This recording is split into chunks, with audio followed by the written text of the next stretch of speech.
ఒక్కసారి ఆ దృశ్యాన్ని మనమందరం ఊహించుకుందాం. సంవత్సరం 1936 అనుకుంటా. ముంబైలోని ఒక హోటల్ గది. అవును, కరెక్ట్. మధ్యాహ్నం సరిగ్గా 3 గంటలవుతోంది. ఆ గదిలో ధ్యానంలో కూర్చున్న ఒక వ్యక్తి పూర్తిగా మెలకువగానే ఉన్నాడు. రైట్. అకస్మాత్తుగా ఆ గది అంతా ఒక దివ్యమైన, ఆ కళ్ళు మిరుమిట్లు గొలిపే వెలుగు ఆవరించింది. ఆ వెలుగులోంచి సరిగ్గా 3 నెలల క్రితమే చనిపోయి స్వయంగా పూడ్చిపెట్టబడిన ఆయన గురువుగారు ఏకంగా భౌతిక దేహంతో ప్రత్యక్షమయ్యారు. నిజంగా వినడానికి ఎంతో ఆశ్చర్యంగా ఉంటుంది. అవును కదా? ఇదేదో భయపెట్టే దెయ్యాల కథ కాదు. అలాగనే ఒక ఊహాజనితమైన కళ అంతకన్నా కాడు. ఆ వ్యక్తి తన గురువుగారి దేహాన్ని తాకగలరు, గట్టిగా పట్టుకోగలరు, అంతేకాదు ఆయన దేహం నుండి వచ్చే ఒక సహజమైన వాసనను కూడా పీల్చగలరు. ఈ సంఘటన 20వ శతాబ్దంలో అత్యంత ప్రముఖంగా రికార్డ్ చేయబడిన ఒక ఆధ్యాత్మిక అనుభవం. ఎగ్జాక్ట్లీ. ఈనాటి మన లోతైన విశ్లేషణలో మనం మాట్లాడుకోబోతుందే సరిగ్గా ఈ సంఘటన గురించే. పరమహంస యోగానంద గారు స్వయంగా రచించిన ఆ ప్రఖ్యాత గ్రంథం యోగి ఆత్మకథ, అంటే ఆటోబయోగ్రఫీ ఆఫ్ యోగి లోని 43వ అధ్యాయాన్ని మనం ఈరోజు విశ్లేషించబోతున్నాం. ఏంటంటే, మరణం తర్వాత జీవుడి ప్రయాణం ఎలా ఉంటుంది, అలాగే భౌతిక, సూక్ష్మ ఇంకా కారణలోకాల నిర్మాణం ఏమిటి అన్నది ఈ మూలగ్రంథం అత్యంత శాస్త్రీయంగా వివరిస్తోంది. ఓహో, అంటే దీంట్లో చాలా లోతైన సైన్స్ దాగి ఉందన్నమాట. అవునండి. ముఖ్యంగా తన గురువు శ్రీయుక్తేశ్వర్ గారి పునరుత్థానం, అంటే ఆ రెజరెక్షన్ గురించి యోగానంద గారు పంచుకున్న ఈ అనుభవం ఉందే, అది విశ్వం పట్ల మనకున్న పరిమిత అవగాహనను పూర్తిగా సవాలు చేస్తోంది. నిజమే. మరణం తర్వాత జీవితం, ఈ ప్యారలల్ యూనివర్స్ అంటే సమాంతర విశ్వాలు లాంటివి సాధారణంగా సైన్స్ ఫిక్షన్ సినిమాలకు మాత్రమే పరిమితం అనుకుంటాం మనం. అవును, చాలామంది అలాగే అనుకుంటారు. కానీ ముంబై హోటల్ గదిలో జరిగిన ఈ ఖచ్చితమైన సంఘటన గురించి ముందుగా మాట్లాడుకుందాం. ఇక్కడ నాకో పెద్ద అనుమానం వస్తోంది. చెప్పండి. చనిపోయిన వ్యక్తి మళ్లీ భౌతిక దేహంతో రావడమేంటి? అంటే ప్రాక్టికల్గా ఆలోచిస్తే ఒక వ్యక్తి మరణించిన తర్వాత వాళ్ల భౌతిక దేహాన్ని మనం కాల్చివేయటమో పూడ్చిపెట్టడమో చేస్తాం. అవును, చేస్తాం. అంటే ఆ దేహం పూర్తిగా మట్టిలో కలిసిపోయింది కదా, మరి మళ్లీ ఆ రక్తం, మాంసం, ఎముకలు ఉన్న దేహం ఎక్కడ్నుండి వచ్చింది? ఈ స్టార్ వార్స్ సినిమాల్లో కనిపించే ఆ 3D హాలోగ్రామ్ లాంటి భ్రమ ఇదా? నిజంగానే స్పర్శ, బరువు ఉన్న దేహం ఎలా సాధ్యం? ఈ అనుమానం రావడం చాలా సహజం. కాని గ్రంథంలో యోగానంద గారు తన అనుభవాన్ని వివరిస్తూ ఏమన్నారంటే, తన గురువు పాదాలను గట్టిగా పట్టుకున్నానని, ఆ స్పర్శ, ఆ దేహం బరువు అంతా ఒక నిజమైన భౌతిక దేహానిదే అని చాలా స్పష్టంగా రాశారు. అబ్బా, అంటే అది భ్రమ కాదంటారా? ఖచ్చితంగా కాదండి. ఇది హాలోగ్రామ్ లాంటి భ్రమ ఏమాత్రం కాదు. దీన్నే శ్రీ యుక్తేశ్వర్ గారు పునరుత్థానం అని చెప్పారు. ఇక్కడ జరిగిన అసలు ప్రక్రియ ఏమిటంటే, విశ్వంలో ఉన్న అదృశ్యమైన కాంతి కిరణాలను ఆయన తన అనంతమైన సంకల్ప శక్తి ద్వారా కణాల రూపంలోకి మార్చారు. కణాల రూపంలోకి అంటే ఒక భౌతిక పదార్థంగా మార్చేశారన్నమాట. ఎగ్జాక్ట్లీ. ఒక మ్యాటర్ లాగా మార్చి ఆ దేహాన్ని తిరిగి సృష్టించారు. ఆగండి. కాంతిని పదార్థంగా మార్చడం అంటే ఇది వినడానికి బాగానే ఉంది, కానీ అసలు ఎలా జరుగుతుంది? కేవలం ఆలోచనతో ఒక వస్తువును లేదా ఏకంగా ఒక పూర్తి దేహాన్ని సృష్టించడం ప్రాక్టికల్గా సాధ్యమేనా? దీన్ని అర్థం చేసుకోవాలంటే మనం కాస్త ఫిజిక్స్లోకి వెళ్ళాలి. ఇప్పుడు ఐన్స్టీన్ ప్రతిపాదించిన E=mc² సూత్రం మనకేం చెప్తోంది? ఎనర్జీ మరియు మ్యాటర్ రెండు ఒకటే అని గదా? కరెక్ట్. శక్తి, పదార్థం రెండు వేర్వేరు కావు, అవి ఒకటే.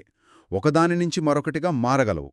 మనం సాధారణంగా సైన్స్ ల్యాబ్లలో అణువులను అంటే యాటమ్స్ని విడగొట్టి శక్తిగా మార్చడం చూస్తున్నాం కదా. అవును, న్యూక్లియర్ ఎనర్జీ లాంటివి. రైట్. అంటే భౌతిక పదార్థాన్ని శక్తిగా మార్చగలుగుతున్నాం. కాని ఇక్కడ దానికి రివర్స్ ప్రక్రియ జరిగింది. ఓహో, రివర్స్ ప్రాసెసా? అవును.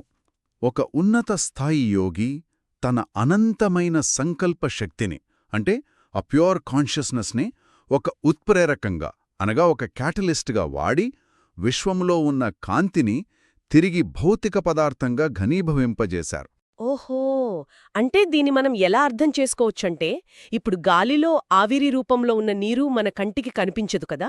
అవును, కనిపించదు. కానీ టెంపరేచర్ బాగా తగ్గించినప్పుడు ఆ ఆవిరి కాస్త ఒక సాలిడ్ ఐస్ క్యూబ్ లాగా, గట్టి మంచుగడ్డలా ఎలాగైతే మారుతుందో, విశ్వంలో అదృశ్యంగా ఉన్న ఎనర్జీని కన్సంట్రేట్ చేసి ఒక సాలిడ్ భౌతిక దేహంగా మార్చేశారన్నమాట.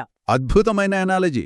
సరిగ్గా అదే జరిగింది. చూడండి, మనకు ఆవిరి కంటికి కనిపించదు, కానీ అది గాలిలో లేదని కాదు కదా. అంతే కదా.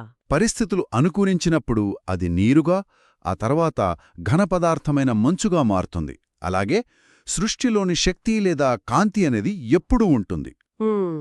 సాధారణ మనుషులకు అది అసాధ్యం కావచ్చు, కానీ భౌతిక సూక్ష్మ నియమాలను పూర్తిగా జయించిన శ్రీయుక్తేశ్వర్ లాంటి మాస్టర్స్కి తమ సంకల్ప బలంతో ఆ కాంతిని అణువులుగా మార్చడం, ఆ అణువులను ఒక దేహంగా పేర్చడం సాధ్యమే. వావ్. అంటే ఇది కేవలమేదో ఆధ్యాత్మికత కాదు, ఇదొక ఖచ్చితమైన కాస్మిక్ సైన్స్. ఈ కాంతిని ఘనీభవింపజేసి భౌతిక దేహాన్ని సృష్టించుకున్నారు అన్న కాన్సెప్ట్ నిజంగా చాలా ఆలోచింపజేసేలా ఉంది. కానిక్కడ నాకో మరో ప్రశ్న వస్తోంది. అడగండి. ఆయన అప్పటికే మరణించి ఉన్నారు కదా, దేహం సృష్టించుకుని తన శిష్యుణ్ణి కలవడానికొచ్చారు సరే కాని ఇన్నాళ్ళు ఆయన ఎక్కడ్నుంచి వచ్చారు? అంటే భూమిని వదిలిపెట్టిన తర్వాత ఆయన ఎక్కడున్నారు? ఆ ప్రశ్నకు సమాధానంగా శ్రీయుక్తేశ్వర్ గారు తాను ఉంటున్న లోకం గురించి చాలా సుదీర్ఘంగా వివరించారండి గ్రంథంలో. భూమిమీద తన కర్మలను, భౌతిక పరిమితులను పూర్తిగా జయించిన తర్వాత ఆయన హిరణ్యలోకం అనే ఒక సూక్ష్మ లోకానికి, అంటే ఆస్ట్రల్ వరల్డ్కి వెళ్ళినట్లు తెలిపారు. హిరణ్యలోకం. అవును, అక్కడ ఆయన ఒక రక్షకుడుగా, అనగా ఒక సేవియర్గా ఉన్నారట. హిరణ్యలోకం అనేది మరణించిన సాధారణ ఆత్మలందరూ వెళ్లే ప్రదేశం కాదు. ఆధ్యాత్మికంగా అత్యున్నత స్థాయికి చేరుకున్న ఆత్మలు మాత్రమే నివసించే ఒక అడ్వాన్స్డ్ ప్లానెట్ అది. ఈ హిరణ్యలోకం అనేది వింటుంటే భూమి మీద మన ట్రైనింగ్ పూర్తయ్యాక వెళ్లే ఒక అడ్వాన్స్డ్ కాస్మిక్ యూనివర్సిటీ లాగా అనిపిస్తోంది. ఒక రకంగా చెప్పాలంటే అంతే. కాని నాకర్థం కానిది ఏమిటంటే, ఈ సూక్ష్మలోకం అనేది అసలెక్కడ ఉంటుంది? అక్కడ వాతావరణం ఎలా ఉంటుంది? మనకు లాగే రోడ్లు, బిల్డింగులు, చెట్లు అన్నీ ఉంటాయా? లేదండి, భౌతిక పదార్థం అనేది అక్కడ అస్సలుండదు. హిరణ్యలోకం మొత్తం పూర్తిగా కాంతి మరియు రంగులతో నిర్మితమై ఉంటుంది. అక్కడ మట్టి, రాళ్లులాంటివి ఉండవు. ఓకే. మన భూమి మీద ఉన్నట్లుగా విపరీతమైన చలిగాని, దహించివేసే వేడిగాని అక్కడుండవు. కేవలం ఎప్పుడొక ఆహ్లాదకరమైన ప్రశాంతమైన వాతావరణం ఉంటుంది. మనుషుల దేహాలు కూడా ఎముకలు, మాంసంతో కాకుండా కేవలం కాంతితో నిర్మితమై ఉంటాయి. కేవలం కాంతితోనా? అవును. కాబట్టి అక్కడ మనలాంటి అనారోగ్యాలు, వ్యాధులు, ముసలితనం, క్రిమికీటకాలు లాంటివి అస్సలుండవు. ముసలితనం, జబ్బులు లేకపోవడం గొప్ప విషయమే. కాని కొంచెం ప్రాక్టికల్గా ఆలోచిస్తే ఫిజికల్ బాడీ లేదు, జీర్ణాశయం లాంటి అవయవాల్లేవు. మరక్కడ వాళ్ళేం తింటారు? ఆహారం తీసుకోకుండా ఎవరైనా ఎలా బతుకుతారు? అలాగే ఒకరితో ఒకరు ఎలా కమ్యూనికేట్ చేసుకుంటారు? మనలాగే ఫోన్లు వాడతారా, లేక నేరుగా మాట్లాడుకుంటారా? ఇది కొంచెం కన్ఫ్యూజింగ్గా ఉంది. అర్థమైందండి. అక్కడ జీవులు మనం తినే వరి, గోధుమలు లాంటి ఘనపదార్థాలను అస్సలు ఆహారంగా తీసుకోరు. కాంతిదేహాలకు భౌతిక ఆహారం అవసరం లేదు కదా. అవును కదా. వారు కేవలం విశ్వంలో ప్రవహించే ప్రాణశక్తిని, కాంతిని నేరుగా తమ దేహంలోకి ఆహారంగా గ్రహిస్తారు. అంటే కాంతినే తింటారు, కాంతినే తాగుతారన్నమాట. అబ్బా, భలే ఉందే. ఇక కమ్యూనికేషన్ విషయానికొస్తే వాళ్లకు నోటితో మాట్లాడాల్సిన అవసరమే లేదు. టెలిపతి ద్వారా, అంటే కేవలం సంకల్పంతో ఒకరి భావాలను మరొకరికి ప్రసారం చేస్తారు. అంటే pure mind to mind communication అన్నమాట. మనమేదైనా ఆలోచించగానే అది ఎదుటి వ్యక్తికి స్పష్టంగా తెలిసిపోతుంది. ఈ సౌండ్ వేవ్స్తో పనేలేదు. అవును, అచ్చమంతే. దీంట్లో మరో ఆశ్చర్యకరమైన విషయమేమిటంటే, సూక్ష్మదేహానికి మనలాగా చూడ్డానికి 2 కళ్ళు, వినడానికి 2 చెవులు అని నిర్దిష్టమైన అవయవాలు ఉండవు. మరి ఎలా చూస్తారు? దేహమంతా ఒక్కటే సూక్ష్మమైన జ్ఞానేంద్రియంగా పనిచేస్తుంది. అంటే వారు తమ కాంతి దేహంలోని ఏ భాగం ద్వారా అయినా చూడగలరు, వినగలరు, గ్రహించగలరు. ఈ భౌతిక పరిమితులు లేని స్వేచ్ఛ వల్ల వాళ్ళు తమ సంకల్ప శక్తితో తాము కోరుకున్న ఏ రూపాన్నైనా ఎప్పుడైనా ధరించగలరు. దేహంలోని ఏ భాగం నుండైనా చూడగలగడం, అవసరమైనప్పుడు రూపాలు మార్చుకోవడం, ఇవన్నీ వింటుంటే అసలు ఒక మనిషి నిర్మాణం పట్ల నాకున్న అవగాహన మొత్తం తలకిందుల్లవుతుంది. నిజమే, ఎవరికైనా అలాగే అనిపిస్తుంది. ఒకవేళ ఇదంతా నిజమైతే ఆ భౌతిక దేహం, భౌతిక మెదడు లేనప్పుడు వాళ్లకు ఆ రూపంగానీ, ఆలోచనలుగానీ ఎలా ఉనికిలో ఉంటాయి? వాళ్ళకి ఫిజికల్ బ్రెయిన్ లేదు గదా, మరి మనసెలా పనిచేస్తుంది? ప్రశ్న మనల్ని ఈ మూల గ్రంథంలోని అత్యంత లోతైన సిద్ధాంతం దగ్గరికి తీసుకువెళ్తుంది. మనిషి అనగానే మనం కేవలం ఒకే ఒక్క భౌతిక దేహాన్ని మాత్రమే ఊహించుకుంటాం కదా. అవును, అంతేగా. కాని యోగానంద్ గారు దీన్ని చాలా శాస్త్రీయంగా విడమర్చి చెప్పారు. జీవుడికి 3 దేహాలు ఉంటాయని గ్రంథం వివరిస్తోంది. ఆ 3 దేహాల కలయికే మనిషి. 3 దేహాలా? ఇది నాకెలా అనిపిస్తుందంటే ఆ రష్యన్ మ్యాట్రియోష్కా బొమ్మలుంటాయి కదా, ఆహా, అవును.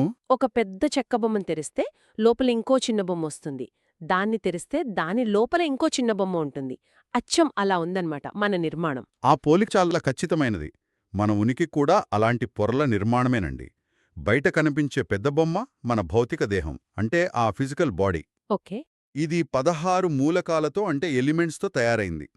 ఎముకలు, కండరాలు, రక్తం ఇదంతా భౌతిక ప్రపంచంలో మనం పనిచేయడానికి అనువుగా ఉంటుంది. దీన్ని దాటితే లోపల ఉండే రెండవ బొమ్మ సూక్ష్మదేహం అంటే ఆస్ట్రల్ బాడీ. ఇది భౌతిక దేహం కంటే చాలా పవర్ఫుల్. ఇది 19 సూక్ష్మ మూలకాలతో నిర్మితమై ఉంటుంది. ఈ 19 మూలకాల లిస్టు ఈ పుస్తకంలో చదివినప్పుడు నాకు కొంచెం కన్ఫ్యూజింగ్గా అనిపించింది. ఏంటది? 5 జ్ఞానేంద్రియాలు, 5 కర్మేంద్రియాలు, 5 ప్రాణాలు. ఇక్కడి వరకు ఓకే, అర్థమైంది. కానీ ఇందులో మనస్సు, బుద్ధి, చిత్తం, అహంకారం అనే 4 పదాలు వాడారు కదా. ఇవి 4 ఒకటే కదా? ఒక భౌతిక దేహం లేకుండా ఇవెలా పనిచేస్తాయి? లేదండి, ఇవి 4 ఒకటే కాదు. వీటి మధ్య ఉన్న స్పష్టమైన తేడాను అర్థం చేసుకుంటేనే సూక్ష్మదేహం ఎలా పనిచేస్తుందో మనకు తెలుస్తుంది. ఎలాగో? చూడండి, భౌతిక బ్రెయిన్ అనేది కేవలం ఒక హార్డ్వేర్ లాంటిది. మనస్సు, బుద్ధి అనేవి సాఫ్ట్వేర్ లాంటివి. ఓ. మనస్సు అనేది బయటి ప్రపంచం నుండి సమాచారాన్ని గ్రహించే రిసీవర్ లాంటిది. బుద్ధి అనేది ఆ సమాచారాన్ని విశ్లేషించి నిర్ణయాలు తీసుకునే ప్రాసెసర్. ఇక చిత్తం అనేది మన అనుభవాలు, ఫీలింగ్స్ అన్నీ స్టోర్ అయ్యే మెమరీ బ్యాంక్. Wow, beautiful. చివరగా అహంకారం అంటే ఇది మనం వాడుక భాషలో అనుకునే పొగరు కాదండోయ్. నేను వేరు, ఈ సృష్టి వేరు అని ఫీలయ్యే ఆ ప్రాథమిక వ్యక్తిత్వం అంటే ఐనెస్. భౌతిక మరణం సంభవించినప్పుడు మనం కేవలం ఆ హార్డ్వేర్ని వదిలేస్తాం. కాని ఈ సాఫ్ట్వేర్ అంతా ఈ 19 మూలకాలతో కూడిన సూక్ష్మదేహం రూపంలో మనతో పాటే ప్రయాణిస్తుంది. ఓహో, అంటే మెదడు పనిచేయడం ఆగిపోగానే నా ఆలోచనలు, నా క్యారెక్టర్ ఆగిపోవు. నా కోపాలు, నా ఇష్టాలు, నా జ్ఞాపకాలు అన్నీ ఆ సూక్ష్మదేహంలో అలాగే ప్యాక్ అయి ప్రయాణిస్తాయన్నమాట. ఎగ్జాక్ట్లీ. సరే, మరి లోపల ఉండే మూడో బొమ్మేంటి? ఆ మూడో దేహం దేంతో తయారైంది? మూడవది అత్యంత లోతైనది. అదే కారణదేహం లేదా కాజల్ బాడీ. ఇది 35 ఆలోచనా శక్తులతో అంటే థాట్ ఫోర్సెస్తో ఉంటుంది. ఆలోచనా శక్తులా? అవును. ఇది అత్యంత స్వచ్ఛమైన ఆత్మస్వరూపం. దీనికి నిర్దిష్టమైన ఆకారం ఉండదు. ఇది భగవంతుని నుండి విడిపోయిన ఒక చిన్న కాంతి బిందువులాంటిది. ఈ కారణదేహమే అసలైన మీరు లేదా మనం. ఇక్కడ నాకు బేసిక్ డౌట్ వస్తుంది. ఈ కారణదేహమే అసలైన మన స్వరూపమైనప్పుడు, దానికి డైరెక్ట్గా ఈ సృష్టిని అనుభవించే శక్తి ఉన్నప్పుడు, ఈ సూక్ష్మదేహం, భౌతిక దేహం అనే 2 ఎక్స్ట్రా లేయర్స్ లేదా ఈ కవరింగ్స్ ఎందుకు వేసుకోవాలి? నేరుగా ఆత్మరూపంలోనే ఎందుకుండకూడదు? అది ఒక మంచి ప్రశ్న. చూడండి, భౌతిక ప్రపంచంలోని మట్టి, గాలి, నీరు, చెట్లు లాంటివి అత్యంత స్థూలమైనవి, అంటే గ్రాస్ మ్యాటర్. కాని కారణదేహం లేదా ఆత్మ అత్యంత సూక్ష్మమైంది కదా. అవును. అత్యంత సూక్ష్మమైన కాంతి అత్యంత స్థూలమైన భౌతిక పదార్థాన్ని నేరుగా తాకలేదు, అనుభవించలేదు. అందుకే ఆత్మకు ఒక మాధ్యమం అంటే ఒక మీడియం కావాలి. అర్థమైంది. ఒక వ్యోమగామి అంతరిక్షంలోకి వెళ్ళినప్పుడు అక్కడ ఉన్న శూన్యాన్ని, తీవ్రమైన వాతావరణాన్ని తట్టుకోవడానికి స్పేస్ సూట్ ఎలా వేసుకుంటాడో అలాగనమాట. ఆ స్పేస్ సూట్ లేకుండా అతనక్కడ బతకలేడు కదా. ఖచ్చితమైన అనాలజీ. ఆత్మ ఈ భౌతిక ప్రపంచాన్ని అనుభవించడానికి వేసుకునే ఒక హెవీ స్పేస్ సూట్ ఈ భౌతిక దేహం. రైట్. అలాగే మరణం తరువాత సూక్ష్మ ప్రపంచంలోని రంగులు, నాదాలను అనుభవించడానికి ఆత్మ వేసుకునే ఒక సన్నని స్పేస్ సూట్ ఈ సూక్ష్మదేహం. మనకు మరణం సంభవించినప్పుడు కేవలం బయటి హెవీ స్పేస్ సూట్ను మాత్రమే వదిలేసి ఆ లోపలి సూక్ష్మదేహంతో సూక్ష్మలోకాలకు వెళతాం. అంటే మనం ఆ సూక్ష్మలోకానికి వెళ్ళాక అక్కడ కొన్ని వందల సంవత్సరాలున్న తర్వాత ఆ సూక్ష్మదేహాన్ని కూడా వదిలేయాల్సొస్తుందా? అక్కడ కూడా మరణం ఉంటుందా? అవును. దాన్నే శ్రీయుక్తేశ్వర్ గారు సూక్ష్మ మరణం లేదా ఆస్ట్రల్ డెత్ అని వర్ణించారు. భౌతిక మరణం సమయంలో భౌతిక దేహాన్ని వదిలేసినట్లే సూక్ష్మలోకంలో కూడా ఆ 19 మూలకాల సూక్ష్మ శరీరాన్ని జీవుడు వదిలేయాల్సిన సమయం వస్తుంది. ఓహో. ఆ ప్రాసెస్ అంతా ఒక గాఢమైన నిద్రలాంటి స్థితి అని గ్రంథం చెబుతోంది. ఆ నిద్ర నుండి మేల్కొనేసరికి జీవుడు తన అసలైన స్వచ్ఛమైన రూపమైన కారణదేహంలోకి ప్రవేశిస్తాడు. ఇక్కడే నాకు ఓ ఫండమెంటల్ క్వెషన్ రైజ్ అవుతోంది. ఈ దేహాలన్నీ వదిలేసి మనం ఎప్పుడో ఒకసారి ఆ కారణదేహంలోకి అంటే ఆ ఆత్మస్వరూపంలోకి వెళ్ళిపోతాం కదా, మరి ఎందుకు మనం ఇంత కష్టపడి భూమి మీదకొచ్చి మళ్ళీ మళ్ళీ ఎందుకు పుడుతున్నాం? హ్మ్. ఈ సైకిల్లో మనం ఎందుకు ఇరుక్కుపోయామంటారు? నేరుగా ఫైనల్ స్టేజ్కి వెళ్ళిపోవచ్చు కదా. దానికి కారణం మన కోరికలే అని ఈ అధ్యాయంలో చాలా స్పష్టంగా వివరించారండి.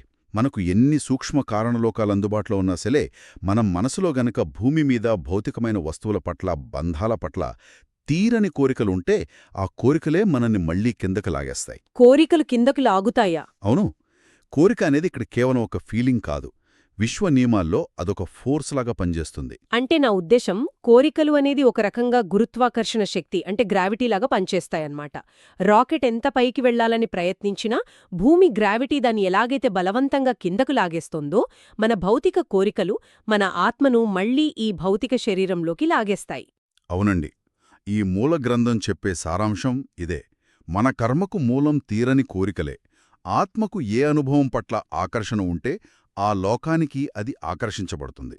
భూమి మీద రుచులు, సుఖాలు, ఆస్తుల మీద కోరిక ఉంటే మళ్లీ భౌతిక దేహంలో పుడతారు. ఓకే. ఒకవేళ భూమి కోరికలు వదిలేసినా సూక్ష్మలోకంలోని అద్భుతమైన కాంతి, ఆనందాల పట్ల ఆకర్షణ ఉంటే ఆ సూక్ష్మలోకాలకు తిరిగి వెళ్తారు. ఈ అహంకారం, ఈ అన్ని లోకాల కోరికలు పూర్తిగా నశించినప్పుడు మాత్రమే జీవుడు ప్యూర్ కాన్షియస్నెస్గా మారిపోయి చివరకు ఆ అనంతమైన పరమాత్మలో విలీనమైపోతాడు.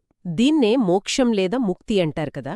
ఇది వింటుంటే అర్థమవుతున్న విషయం ఏమిటంటే, ఈ భౌతిక ప్రపంచం మాత్రమే ఏకైక రియాలిటీ అనుకోవటం కేవలం మన అమాయకత్వం. అవును, ఈ అనంతమైన విశ్వభవనంలో మనమున్న ఈ భూమి కేవలం ఒక చిన్న బేస్మెంట్ మాత్రమేనని స్పష్టమవుతోంది. వాస్తవానికి భౌతిక మరణమనేది ఎండ్ ఆఫ్ ద స్టోరీ అస్సలు కాదు. ముంబైలోని ఒక హోటల్ గదిలో మొదలైన ఆ దివ్యమైన సంఘటన ద్వారా యోగానంద గారు మనకు వివరించిన ఈ సత్యాలు, దేహమనేది ఒక టెంపరరీ వెహికల్ అని, కాంతి మరియు ఆలోచన అనేవే ఈ విశ్వానికి పునాది అని స్పష్టం చేస్తున్నాయి. నిజమే. మనం కేవలం ఎముకలు, మాంసంతో నిర్మితమైన యాంత్రిక జీవులం కాదు, అనంతమైన సృజనాత్మకమైన శక్తి ఉన్న కాంతి స్వరూపులం. ఈ లోతైన విశ్లేషణను మనం గమనిస్తే అర్థమయ్యే విషయమేమిటంటే, మనల్ని మళ్లీ మళ్లీ ఈ పరిమితుల మధ్య బంధిస్తున్న ఆ గ్రావిటీ ఏంటి? మన భవిష్యత్తును డిసైడ్ చేసేది వేరే ఏదో శక్తి కాదు, మన ఆలోచనలు, మన కోరికలే. ఒక రకంగా చెప్పాలంటే మనం ప్రతిక్షణం మన భవిష్యత్తు ప్రయాణానికి అవసరమైన వాతావరణాన్ని మన ఆలోచనల ద్వారా నిర్మించుకుంటున్నాం. ఏ కోరికలైతే మనం బలంగా పట్టుకుని ఉన్నామో అవే మన తదుపరి గమ్యాన్ని, మనం జీవించే లోకాలను నిర్ణయిస్తాయి. ముగించే ముందు ఒక్కసారి ఈ ఆసక్తికరమైన ఆలోచనను పరిశీలిద్దాం. కోరికలే మీ తదుపరి గమ్యాన్ని నిర్దేశించే గురుత్వాకర్షణ శక్తి అయితే, ప్రస్తుతం మనం దేని చుట్టూ తిరుగుతున్నాం? ఏ భౌతికమైన లేదా మానసికమైన బంధాలు మనల్ని కిందకు లాగుతున్నాయి? ఈ క్షణం మన ఆలోచనలు మనల్ని ఒక ఉన్నతమైన కాంతివైపు తీసుకెళ్తున్నాయా, లేక మళ్లీ ఒకే భౌతిక చక్రంలో బంధిస్తున్నాయా? ఈ ప్రశ్నను ఎవరికి వారు విశ్లేషించుకోవలసిన అవసరముంది కదా. ఈ ఆలోచనతో ఈనాటి మన లోతైన విశ్లేషణను ఇక్కడితో ముగిద్దాం. విన్నందుకు ధన్యవాదాలు.